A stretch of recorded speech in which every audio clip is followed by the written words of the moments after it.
ورحمة الله وبركاته. الحمد لله رب العالمين، الصلاة والسلام على رسول المبين وعلى آله وأصحابه أجمعين، أما بعد.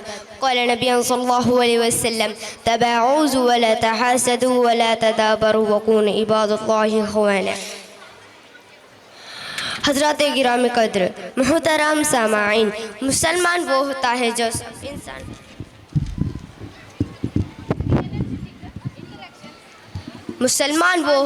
جو سب انسانوں کے لیے اچھائی چاہتا ہے.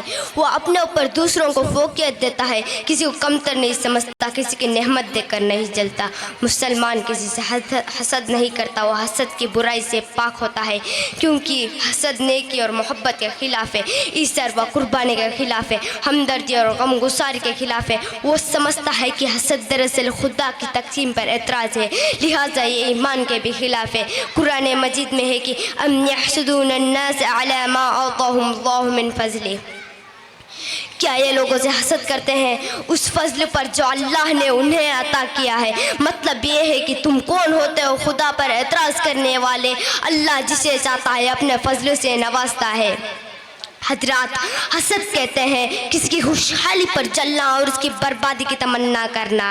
حاسد کبھی نہیں چاہتا کہ کسی کو کچھ مال و دولت ملے، کسی کو حسن و شرافت ملے. وہ ہر ایک کی نیک نامی پر جلتا ہے اور دوسروں کی عزت و شہرت سے پریشان رہتا ہے. اور جب دل کی آگ زیادہ بڑھتی ہے تو انسان نہایت گھٹیا حرکت پر اتر آ جاتا ہے، یہاں تک کہ کبھی کبھی قتل و غارت اور دائمی دشمنی کا ذریعہ بن جاتا ہے. یہ حسد ہی تھا جس نے ابلیس کو آدم علیہ السلام کے آگے سجدے سے روک دیا. یہ حسد ہی تھا جس نے حابل کے قتل آمادہ کیا. یہ حسد ہی تھا جس نے برادران یوسف کو یوسف علیہ السلام جسے معصوم پیغمبروں کے ساتھ ظلم و زیادتی پر مجبور کیا. مگر آپ جانتے ہیں اس حسد کے نتیجے میں نقصان کس کا ہوا تھا؟ ذلت کس کو ملی تھی؟ شرمندہ کس کو ہونا پڑا تھا؟ معلوم ہو کہ بھی حسد کرنے والے صرف اپنے ہی نقصان کرتے ہیں، خود اپنے ہی آگ میں جل بھون کر ختم ہو جاتے ہیں.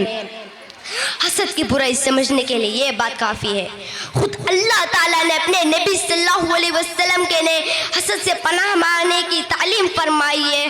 فرمایا وَمِن شَرِّ حَاسِدٍ إِذَا حَسَدَ، یعنی اے نبی صلی اللہ علیہ وسلم کہے کہ یا اللہ میں تیری پناہ چاہتا ہوں اس حاسد کے شر سے جب وہ حسد کرے.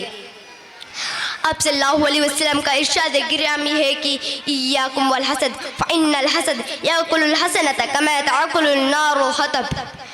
حسد سے بچو، یہ نیکیوں کو ایسے کھا جاتی ہے جیسے آگ لکڑیوں کو کھاتی ہے. آپ صلی اللہ علیہ وسلم نے فرمایا لا تباعدوا ولا تحاسدوا ولا تدابروا وكونوا عباد الله إخوانا، یعنی ایک دوسرے سے بغض نہ کرو، حسد نہ کرو، اعراض نہ کرو اور آپسی میں قطع تعلق نہ کرو.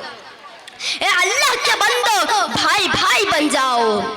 دنیا میں سب سے زیادہ حاسد قوم یہودی ہے، لہٰذا یہ مسلمان کو شیوا ہرگز نہیں ہو سکتا. مسلمان ہو اور حاسد ہو، یہ تو بڑا تعجب کی بات ہے. آپ صلی اللہ علیہ وسلم نے فرمایا کسی بندے کے دل میں ایمان اور حسد جمع نہیں ہو سکتا، اس لحاظ سے ہم یہ عہد کریں گے کہ ہم کسی سے حسد نہیں کریں گے. کوئی آگے بڑھ رہا ہے تو ہم اسے دعا کریں گے، ماشاء اللہ کہیں گے. کسی کی نعمت دیکھ کر نہیں جلیں گے. ہو سکتا ہے تو اللہ تعالیٰ ہمارے اس عمل سے خوش ہو کر دولت و شہرت دے.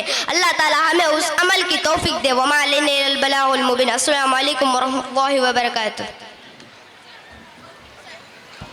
Thank you, Mushfiq, for the wonderful speech. A star from the 4th standard.